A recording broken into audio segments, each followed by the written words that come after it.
Hi అండి, అందరికీ నమస్కారము. ఈ వీడియోలో చికెన్ కర్రీ ఫస్ట్ టైం చేసినా కానీ చాలా టేస్ట్గా రావాలంటే ఒకసారి ఇలా అయితే ట్రై చేయండి. ఫస్ట్ అయితే ఆయిల్ వేసుకొని ఆయిల్ కొంచెం హీట్ అయిన తర్వాత ఉల్లిపాయలు, పచ్చిమిరపకాయలు, టమాటాలు అయితే వేసుకొని ఫ్రై చేసుకోవాలి. అవి కొంచెం చల్లారిన తర్వాత మిక్సీ జార్లో వేసుకొని మిక్సీ పట్టుకోవాలి. దాంట్లో కొంచెం అల్లం, చిన్నపాయలు కూడా వేసుకొని మిక్సీ పట్టుకోండి.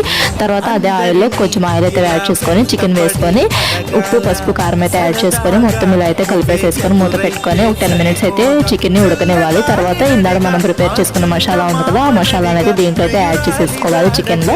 తర్వాత అది కూడా కొంచెంసేపు ఒక 5 నిమిషాలు ఫ్రై అయిన తర్వాత ఆ మసాలా తర్వాత ఇంకా వాటర్ అయితే యాడ్ చేసుకోవాలి. వాటర్ యాడ్ చేసేసుకొని మూత పెట్టుకొని ఒక 10 మినిట్స్ అయితే సిమ్లో పెట్టేసేసుకొని మగ్గించుకోవాలి చికెన్ని. ఇంకా దీంట్లోకి నేను చివరిలో చికెన్ మసాలా అయితే వేసుకుంటున్నాను. ఇంకా ఉప్పు, కారం ఏమన్నా సరిపోయినా లేదో చూసుకొని చివరిలో అయితే యాడ్ చేసుకోవాలి కొంచెము. ఇంకోటి చికెన్ కర్రీ అయితే ఇలా అయితే రెడీ అయింది. టేస్ట్ అయితే చాలా బాగుంది. ఛానల్ని సబ్స్క్రైబ్ చేసుకోండి, లైక్ చేయండి, కామెంట్ చేయండి. Thanks for watching.